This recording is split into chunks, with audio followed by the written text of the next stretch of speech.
Salam sejahtera disampaikan kepada segenap pendengar dimanapun Anda berada.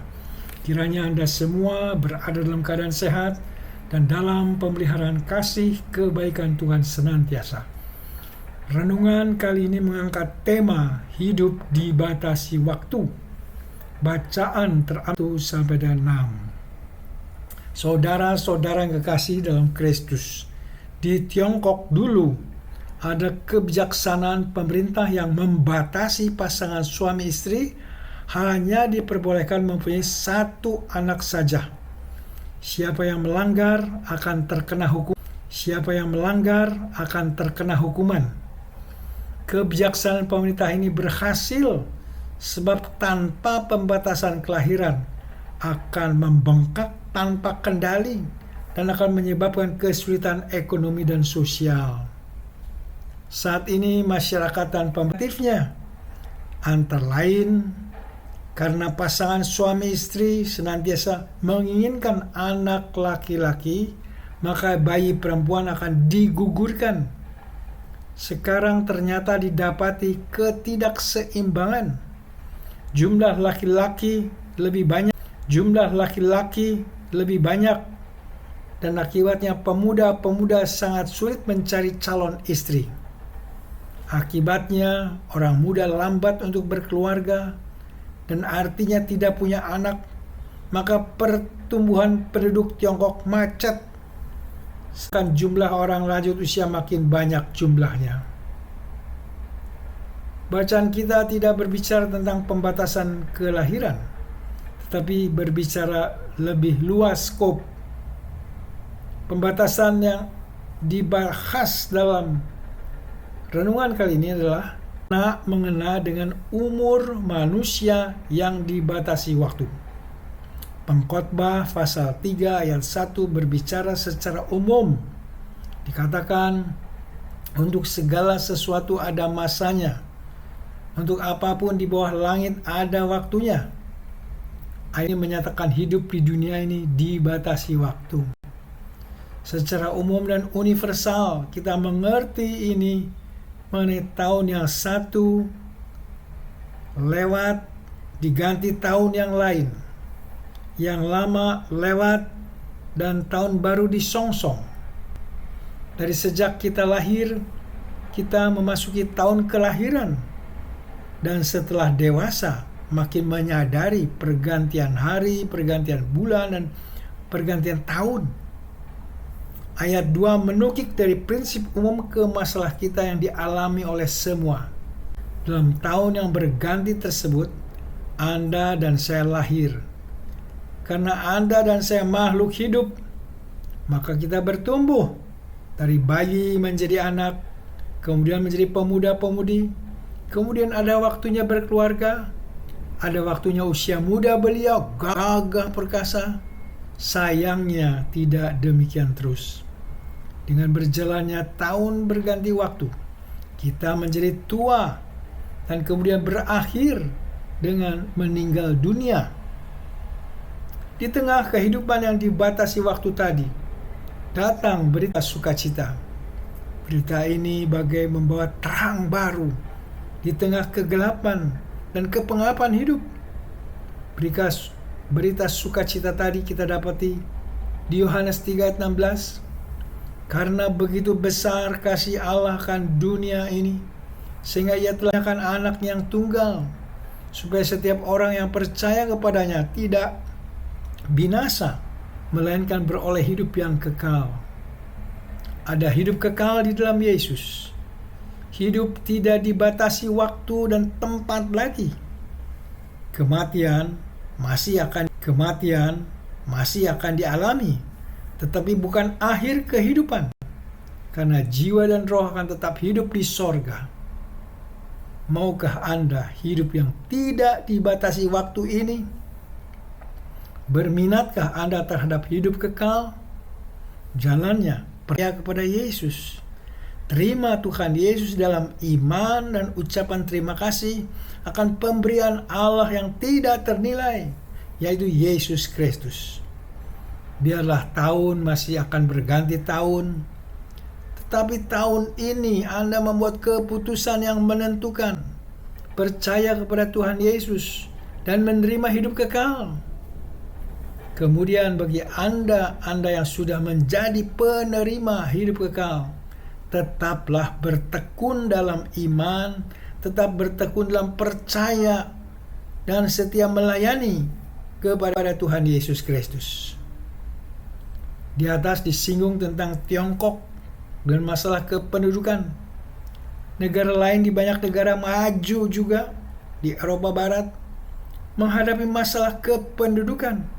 Tetapi dari sisi yang lain, jumlah orang lanjut terus di banyak negara barat, sedangkan jumlah angka kelahiran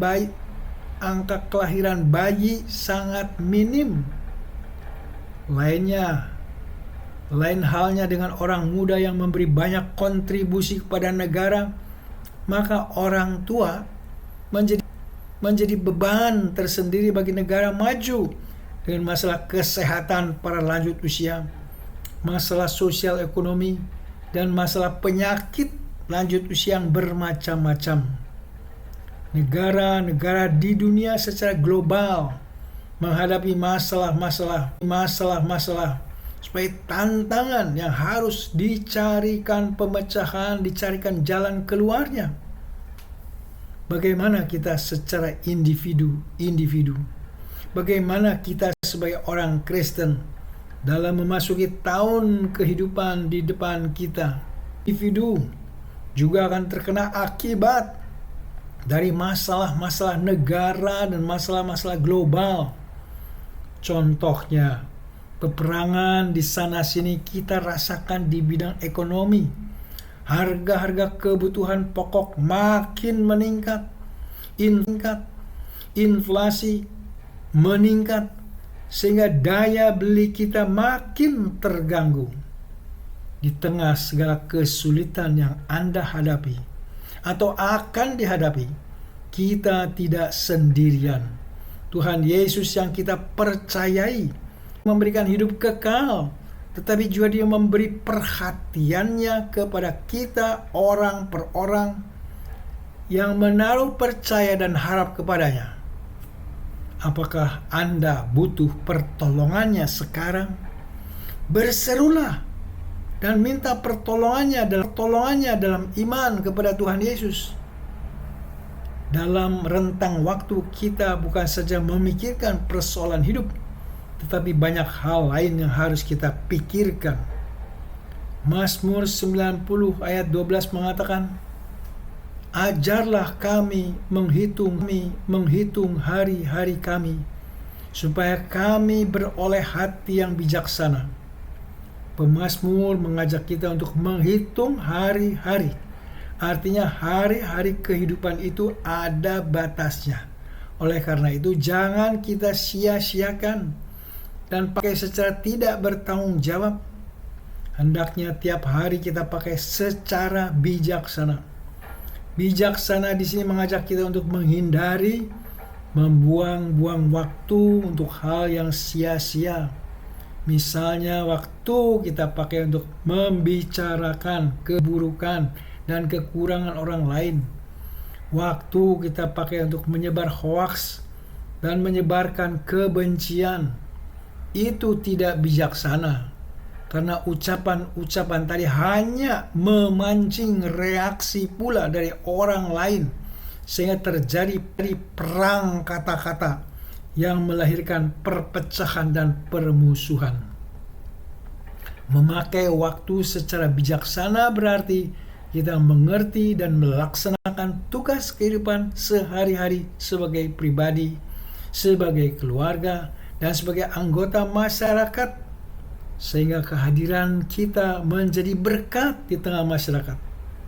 Secara bijaksana kita juga diingatkan sebagai manusia baru yang tergabung dalam komunitas beriman. Tuhan Yesus di Yohanes 9 ayat 4 mengatakan, "Dan Dia yang mengutus aku selama masih siang, akan datang malam, di mana tidak ada seorang pun yang dapat bekerja." Jadi selama siang, selama kehidupan diberikan, pakai untuk mengerjakan pekerjaan-pekerjaan Tuhan. Pekerjaan Tuhan.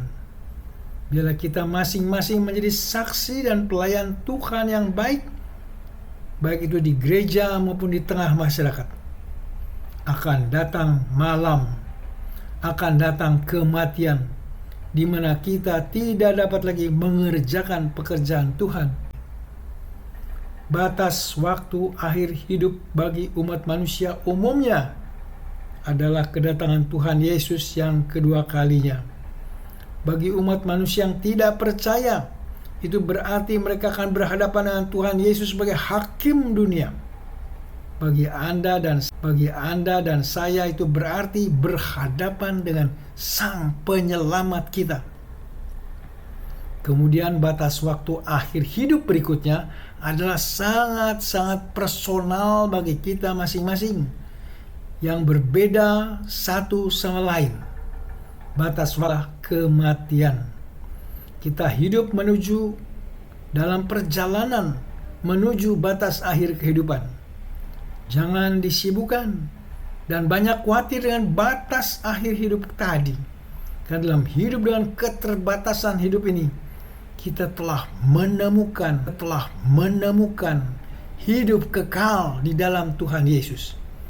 Inilah seharusnya menjadi sumber sukacita kita dalam keterbatasan waktu hidup ini. Biarlah sukacita ini jangan kita nikmati sendiri, tetapi kita bagikan kepada orang lain. Kita membagikan kabar sukacita ini. Amin. Mari kita berdoa. Tuhan Allah yang kekal, terima kasih kami diberi kepercayaan untuk hidup dalam ruang dan waktu. Waktu dan tahun silih berganti, tetapi kasih-Mu tetap tidak berubah. Beri kami hidup tidak berubah. Beri kami hidup dengan bijaksana dalam batas-batas waktu yang ada. Allah Bapa, hamba-Mu mau berdoa untuk saudara-saudara pendengar yang saat ini sedang sakit atau dalam pencobaan. Berilah belas kasihan-Mu dan memberi kesembuhan kepada yang sakit, dan memberi kemenangan kepada mereka yang dalam pencobaan. Berilah berkat-Mu dalam kami melanjutkan perjalanan hidup kami, dan bila kami senantiasa setia menjadi hamba-hamba-Mu. Dengar dan kabulkan doa kami yang kami minta dalam nama Tuhan kami Yesus Kristus, Tuhan kami yang hidup. Amin.